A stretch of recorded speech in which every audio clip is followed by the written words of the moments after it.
Channel. கதை பெயர் அனில் ராஜா மற்றும் காகம். ஒரு நிழல் குடை காட்டில் ஒரு பெரிய மரம், அதன் மீது ஒரு அழகான மாளிகையை போல் தன் கூடையை அமைத்து வைத்திருந்தது அனில் ராஜா. எல்லா விலங்குகளும் அந்த அணிலை கண்டு ரசிப்பார்கள். அவன் தூங்கும் இடம் மெல்லிசையாக காற்றோட்டமுடன் இருக்கும். உணவுகள் சுவையாக நறுக்கப்பட்டிருக்கும். தினமும் புதிய பழங்கள் பருப்புகள் தட்டில் இருக்கும். அனில் ராஜா மிகவும் புத்திசாலி, ஆனால் கொஞ்சம் பெருமையுள்ளவனாகவும் இருந்தான். ஒரு நாள் காகம் ஒருவர் வந்தான். அவனுடைய பறவைகளை கொஞ்சம் கிழிந்து விட்டது. அடிக்கடி உணவுக்காக தவிப்பான். அவன் ஏழையாக இருந்தாலும் புத்திசாலியானவன். காகம், அனில் ராஜா, என் கூடு முறிந்து விட்டது. கொஞ்ச நாள் உன் மரத்தில் நிழலில் இருக்க அனுமதிக்கிறாயா? அனில், இங்கே நிழல் எல்லாம் ராஜாக்களுக்கு தான். உனக்கு வேறு இடம் தேடு தோழா. காகம் மனம் விட்டு சலித்தான். ஆனால் போகவில்லை.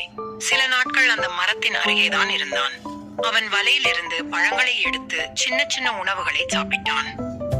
ஒரு நாள் கொடிய மழை, கடும் இடி மின்னல்கள் அமைக்கப்பட்டிருந்தது. எல்லா கூடுகளும் உதிர்ந்தன. அணில் கூடு கூட அதில் பாதிக்கப்பட்டது.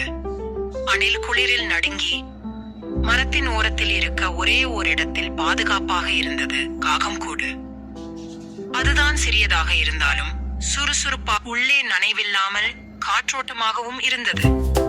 காகம், அனில் ராஜா, உள்ளே வாருங்கள், இங்கே பாதுகாப்பாக இருக்கலாம். அனில் முதலில் தயங்கினான். பிறகு உள்ளே சென்று பார்த்ததும் மனம் மாறிவிட்டது. காகம் அவனை சுடுகடாயில் வைத்த கஞ்சி கொடுத்து அடிக்கடி கவனித்தான். மழை நின்ற பின் அனில் தனது பழைய கொள்கையை பற்றி யோசித்தான். பிறகு மரத்தின் மேல் புதிய கூடொன்றை அமைத்தான். ஆனால் இப்போது அது ஒரே அணிலுக்கே அல்ல. அந்த கூடில் காகத்திற்கும் ஒரு பகுதி அமைத்தான். இருவரும் நண்பர்களாகிவிட்டார்கள். மற்ற விலங்குகளுக்கு நல்லெண்ணம் உடையவர்கள் என்ற பெயரும் வந்தது. கதையின் நெறி மோரல்: நாம் ஒருவரை அவரது தோற்றம், ஏழ்மை, நிறம் அல்லது பேச்சு மூலம் மதிப்பீடு செய்யக்கூடாது.